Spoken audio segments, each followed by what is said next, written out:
Shalom, selamat pagi Bapak Ibu Saudaraku yang dikasihi Tuhan. Salam sejahtera buat saudara semua dimanapun berada. Saya kembali mengajak Bapak Ibu Saudara untuk bersaat teduh dan berdoa dalam renungan penuntun kehidupan setiap hari. Kiranya damai sejahtera dan sukacita oleh Roh Kudus senantiasa melimpah dalam hati dan kehidupan kita semua. Tema renungan kita hari ini, pelita tubuh. Ayat bacaan kita terdapat di dalam Injil Lukas 11 ayat 33 sampai 36.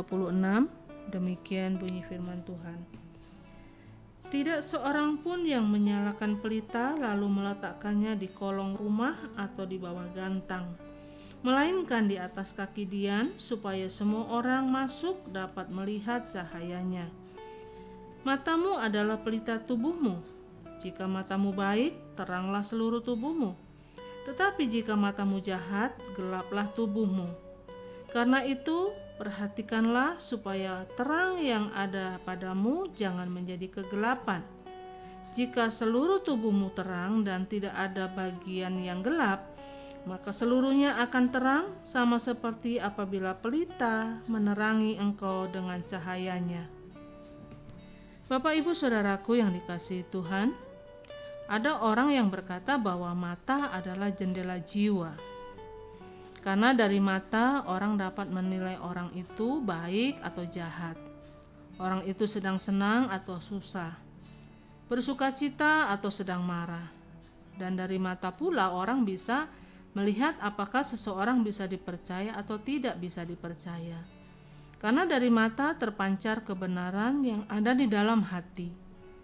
Kita percaya bahwa mata Allah memandang setiap kita, dan mata kita tetap harus memandang serta tertuju hanya kepada Allah.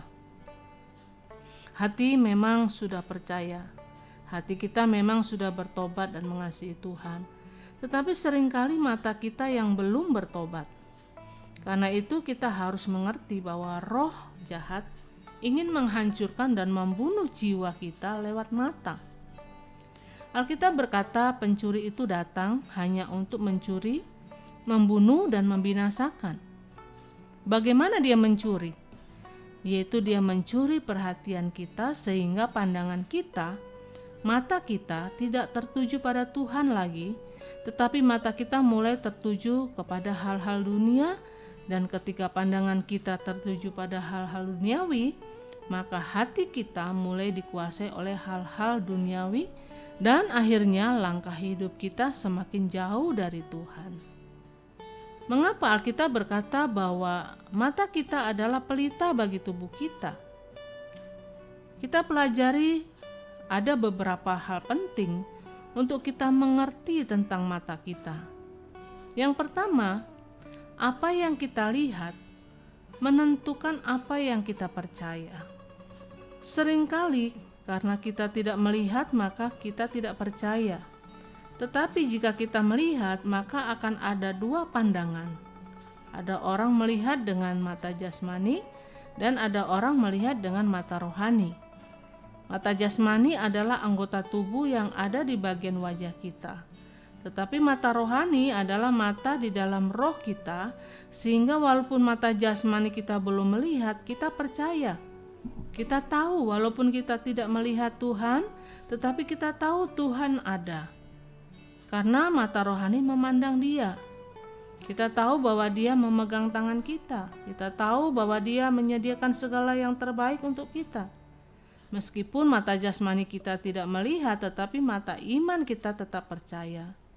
Apa yang kita lihat menentukan apa yang kita percaya.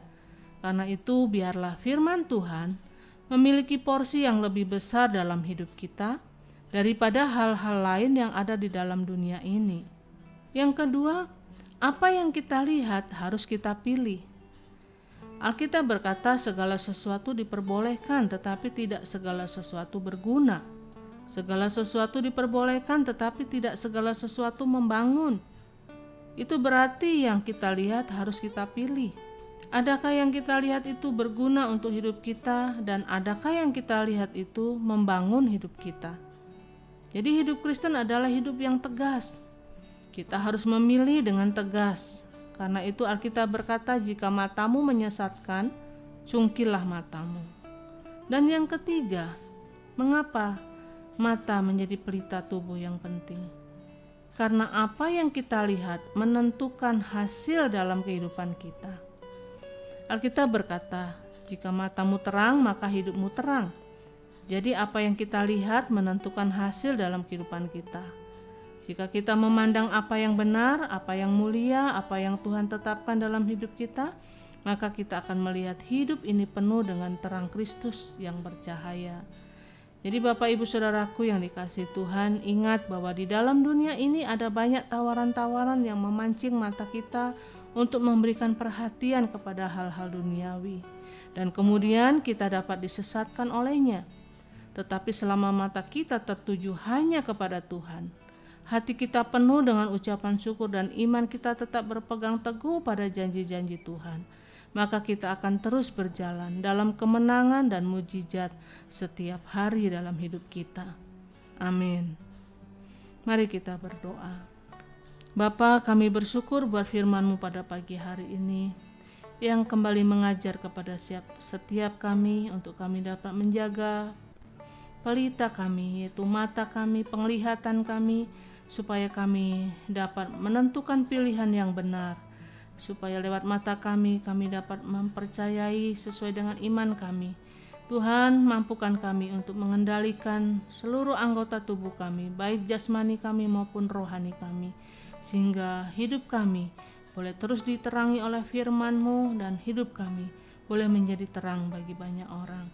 Terpujilah nama-Mu Bapa. Inilah doa kami, di dalam nama Tuhan Yesus kami berdoa. Haleluya. Amin. Kiranya berkat yang sempurna dari Allah Bapa kita, kasih karunia dari Tuhan Yesus Kristus, dan persekutuan yang indah dengan Roh Kudus menyertai kita semua dari sekarang ini dan sampai selama-lamanya. Maju terus dalam tuntunan Tuhan, tetap semangat, sampai jumpa esok hari dalam penuntun kehidupan setiap hari, dan Tuhan Yesus memberkati.